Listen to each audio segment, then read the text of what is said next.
Team India বাংলাদেশের বিপক্ষে কি অপরিবর্তিত একাদশ নিয়েই মাঠে নামবে? কোনো ধরনের পরিবর্তন কি আপনি এক্সপেক্ট করছেন? যেহেতু এশিয়া কাপে সূচির বিভ্রাট একটা আছেই, তারপরে ইন্ডিয়াকে তো আর ব্যাক টু ব্যাক ম্যাচ খেলতে হচ্ছে না বাংলাদেশের মতো, সে কারণেই তাদের চিন্তাটা হয়তো একটু কমই।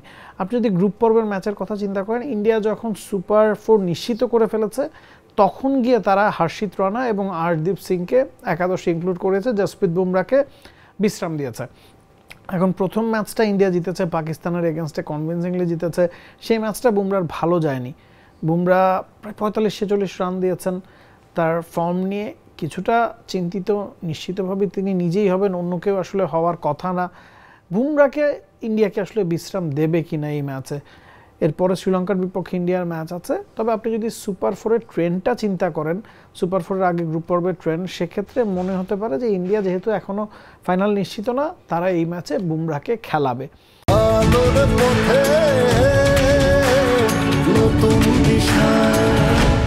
বুমরাকে যদি আপনি খেলান, সেক্ষেত্রে কোনো ধরনের পরিবর্তনের সম্ভাবনা আসলে ইন্ডিয়ান দলটাতে খুবই কম। সাধারণত এই ধরনের ম্যাচে যখন আপনার ফাইনাল নিশ্চিত না, প্রতিপক্ষ আপনার যে নামে ভারে খানিকটা হলেও দুর্বল, সেই ম্যাচে আপনি ব্যাটিং অর্ডারের পরিবর্তন আনবেন না। ব্যাটসম্যানদের আসলে বিশ্রামের প্রয়োজন পড়ে না, এবং টিম ইন্ডিয়া যে ধরনের ফর্মে আছে, স্ট্র্যাটেজিক পরিবর্তন তাদের আনার প্রয়োজনই নাই। কারণ যেভাবে তারা খেলছে, যে স্ট্র্যাটেজি নিয়ে খেলছে, সেটা সফল বাস্তবায়ন মাঠে ক্রিকেটাররা করছেন।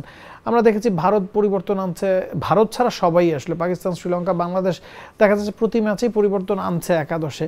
এটা তারা করছে ইটস বিকজ তারা কোনো ম্যাচ হারছে, কোনো ম্যাচে তাদের ফাইন টিউনিং করার প্রয়োজন পড়ছে। ইন্ডিয়ার তো সেই প্রয়োজনটা আসলে পড়ছে না, তাদের ব্যাটিং অর্ডারটা স্টেবল আছে। একমাত্র সঞ্জু স্যামসনের বিষয়টা নিয়ে টিম ম্যানেজমেন্ট একটু ভাবতে পারে যে সঞ্জু স্যামসনকে আসলে কোন পজিশনে খেলানো উচিত। টপ অর্ডারে শুভমান গিল, অভিষেক শর্মা, সূর্যকুমার যাদব, তিলক ভার্মা সবাই settle.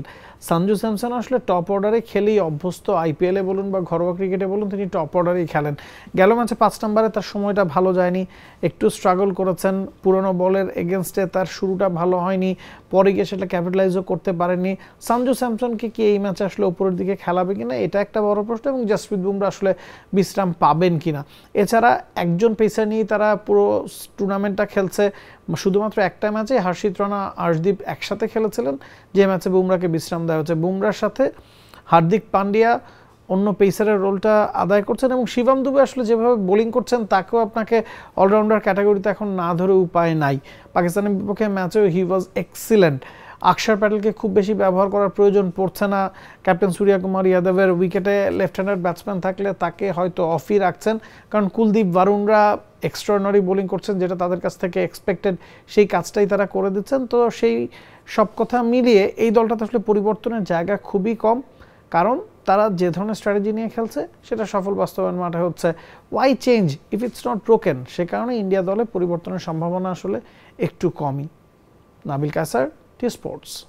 For more updates, subscribe to our YouTube channel and click on the bell icon. Follow us on Facebook and Instagram. Download T-Sports app to enjoy exciting games and highlights. Visit tsports.com.